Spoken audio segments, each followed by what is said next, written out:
एक इंटरव्यू में केंद्रीय गृह मंत्री अमित शाह ने कहा, बीजेपी यूनिफॉर्म सिविल कोड लागू करने के लिए अडिग है और हम इसे लाकर रहेंगे। ठीक 15 दिन बाद बीजेपी राज्यसभा सांसद किरोनी लाल मीना ने यूनिफॉर्म सिविल कोड लागू करने को लेकर राज्यसभा प्राइवेट बिल पेश कर दिया, यानी देश में यूनिफॉर्म सिविल कोड लागू करने का पहला सियासी कदम। प्राइवेट मेंबर बिल के जरिए ही सही, बीजेपी ने देश भर में कॉमन लॉ लाने के लिए वाटर टेस्टिंग शुरू कर दी है। आखिर यूनिफॉर्म सिविल कोड है क्या? क्यों इस पर देश भर में बहस छिड़ी है? क्या यह कानून बन पाएगा?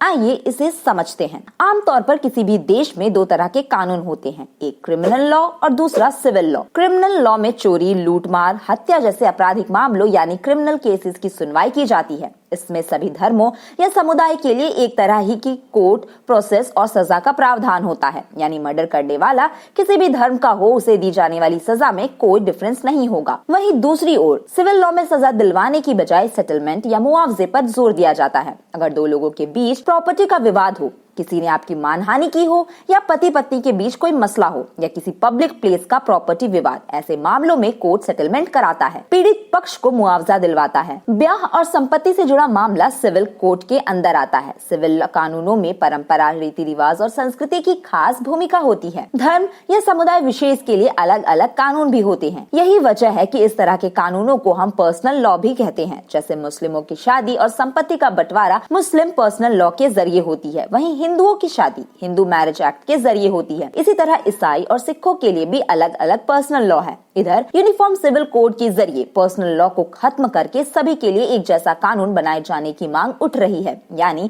भारत में रहने वाले हर नागरिक के लिए निजी मामलों में भी एक समान कानून, चाहे वे किसी भी धर्म या जाति का क्यों ना हो, बनना चाहिए। आइए अब इसका इतिहास भी देख लेते हैं कि सबसे पहले यूनिफॉर्म सिविल कोड का मुद्दा कब उठा। 1835 में ब्रिटिश सरकार ने एक रिपोर्ट पेश की। इसमें क्राइम, एविडेंस और कॉन्ट्रैक्ट्स को लेकर देश भर में एक समान कानून बनाने की बात की गई। 1840 में से लागू भी कर दिया गया, लेकिन धर्म के आधार पर हिंदू और मुसलमानों के बीच पर्सनल लॉ को अलग अलग रखा गया। बस यहीं से यूनिफॉर्म सिविल कोड की मांग की जाने लगी।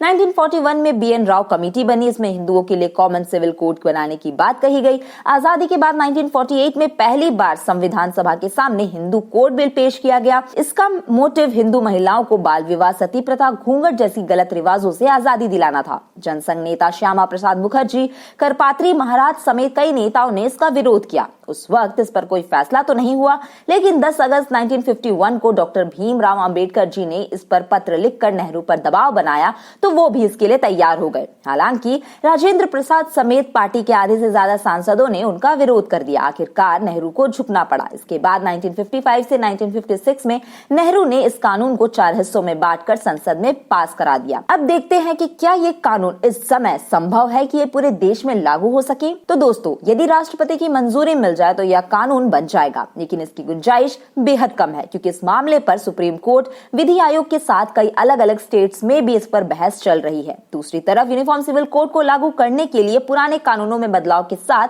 नई कानूनी व्यवस्था भी बनानी पड़ेगी, जो प्राइवेट बिल के माध्यम से मुमकिन नहीं है।